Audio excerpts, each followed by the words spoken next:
times before about ideological subversion. That is a phrase that I'm afraid some Americans don't fully understand. When the Soviets use the phrase ideological subversion, what do they mean by it? Ideological subversion is the process which is legitimate, overt, and open. You can see it with your own eyes. All you have to do, all American mass media has to do, is to unplug their bananas from their ears, open up their eyes, and they can see it. There is no mystery. There is nothing to do with espionage. I know that espionage intelligence gathering looks more romantic. It sells more deodorants through the advertising, probably. That's why your Hollywood producers are so crazy about James Bond type of thrillers. But in reality, the main emphasis of the KGB is not in the area of intelligence at all. According to my opinion and opinion of many defectors of my caliber, only about 15% of time, money, and manpower is spent on espionage as such. The other 85% is a slow process which we call either ideological subversion or active measures, активные мероприятия in the language of the KGB, or psychological warfare.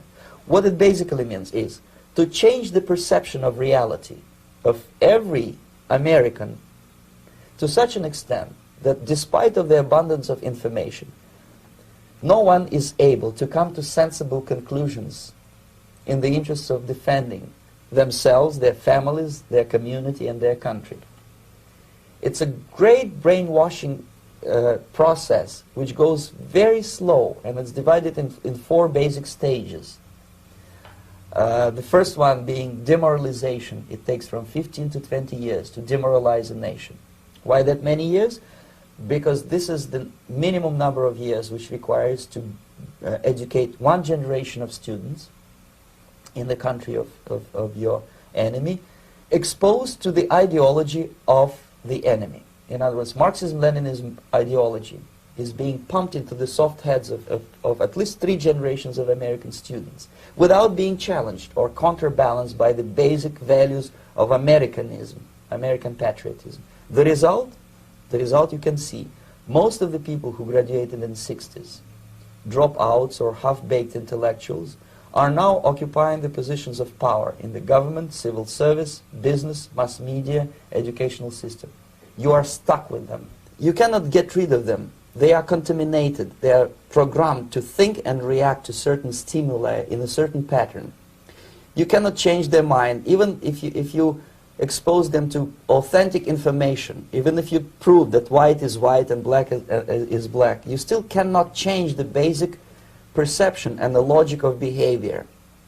In other words, these people, the process of demoralization is complete and irreversible. To get rid society of these people, you need another 20 or 15 years to educate a new generation of patriotically minded and common sense people who would be acting in favor and in the interests of the United States society. And yet these people who've been programmed and, as you say, in place, and Yes. who are favorable to an opening with the Soviet concept, these are the very people who would be marked for extermination in this country? Most of them, yes. Simply because the psychological shock when they will see in future what the beautiful society of equality and social justice means in practice, obviously they will revolt. They will be very unhappy, frustrated people.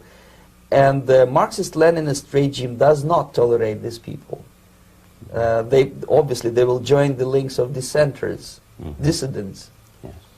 Unlike in present United States, there will be no place for dissent in future Marxist-Leninist America.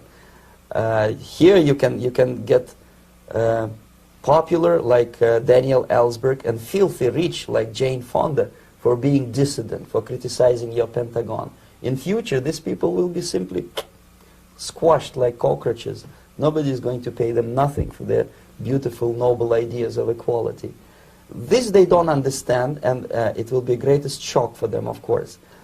The demoralization process in the United States is basically completed already. For the last 25 years, actually it's overfulfilled, because demoralization now reaches such areas where previously not even Comrade Andropov and all his experts would even dream of such a tremendous success. Most of it is done by Americans to Americans, thanks to lack of moral standards. As I mentioned before, exposure to true information does not matter anymore.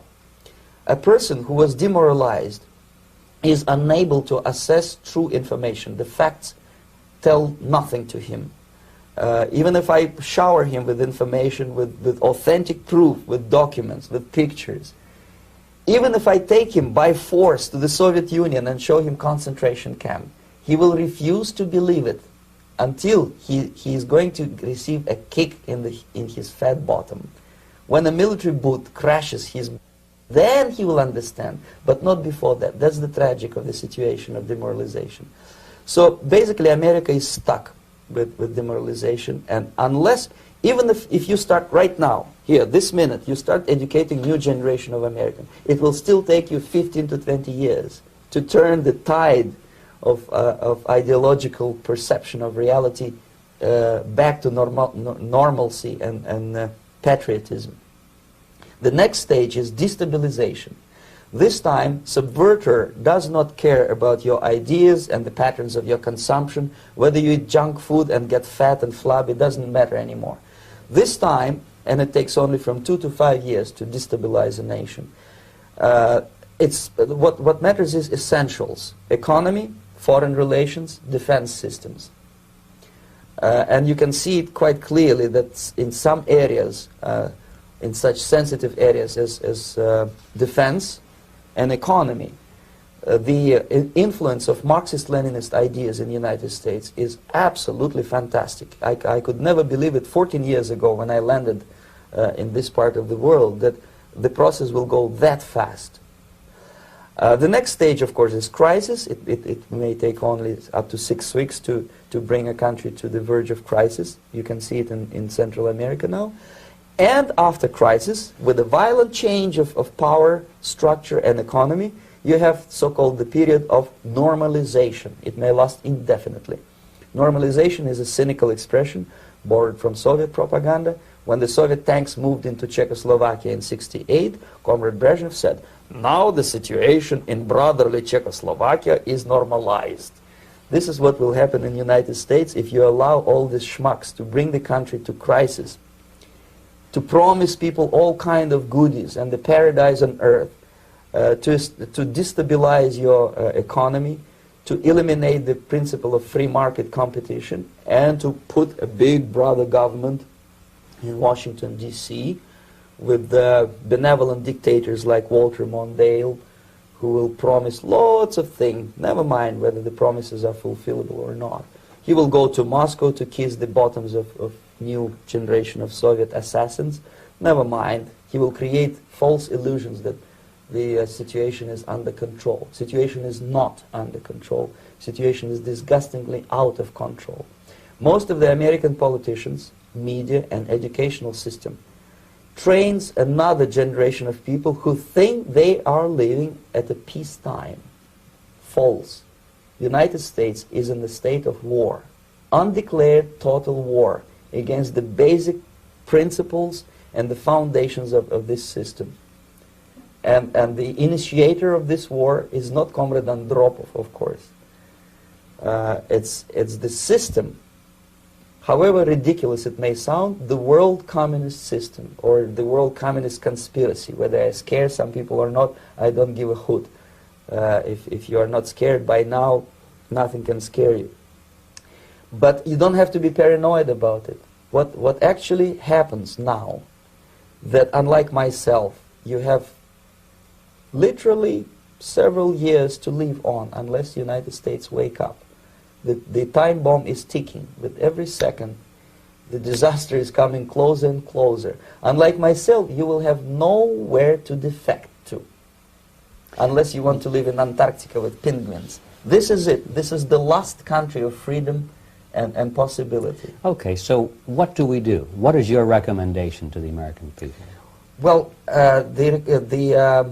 the immediate thing that comes to my mind is, of course, There must be a very strong national effort to educate people in the spirit of real patriotism, number one. Number two, to explain them the real danger of socialist, communist, whatever, welfare state, big brother government. If people will fail to grasp the impending danger of that development, nothing ever can help United States. You may kiss goodbye to your freedom, including freedoms to homosexuals, to prison inmate. All this freedom will vanish, evaporate in 5 seconds, including your precious lives. The second thing, the moment at least part of United States population is convinced that the danger is real, they have to force their government. And I'm not talking about sending letters, signing petitions, and all this beautiful, noble activity. I'm talking about forcing United States government to stop aiding communism. Because there is no other problem more burning and urgent than to stop the Soviet military-industrial complex from destroying whatever is left of the free world. And it is very easy to do. No credits, no technology, no money, no political or diplomatic recognition, and of course no such idiocy as grain deals to USSR. The Soviet people, 270 millions of Soviets, will be eternally thankful to you if you stop aiding a bunch of murderers who sit now in Kremlin and whom President Reagan respectfully calls government. They do not govern anything, least of all such complexity as the Soviet economy. So basic, two very simple, maybe too simplistic answers or solutions, but nevertheless they are the only solutions. Educate yourself, understand what's going on around you. You are not living at the time of peace. You are in a state of war, and you have precious little time to save yourself. You don't have much time, especially if you are talking about young generation. There's not much time left for convulsions to the beautiful disco music. Very soon it will go, just overnight. If we are talking about capitalists or wealthy businessmen, I think they are selling the rope on which they will hang very soon. If they don't stop, if they cannot curb their unsettled desire for profit, and if they keep on trading with the monster of the Soviet communism, they are going to hang very soon. And they will pray to be killed, but unfortunately they will be sent to Alaska probably to manage industry of slaves. It's simplistic. I know it sounds unpleasant. I know Americans don't like to listen to things which are unpleasant. But I have defected not to tell you the stories about such idiocy as microfilm, James Bond type espionage. This is garbage. You don't need any espionage anymore. I have come to talk about survival. It's a question of survival of this system. You may ask me, what is it in for me? Survival, obviously, because unlike, as I said, I am now in your boat. If we sing together, we'll sing beautifully together. There is no other place on this planet to defect to.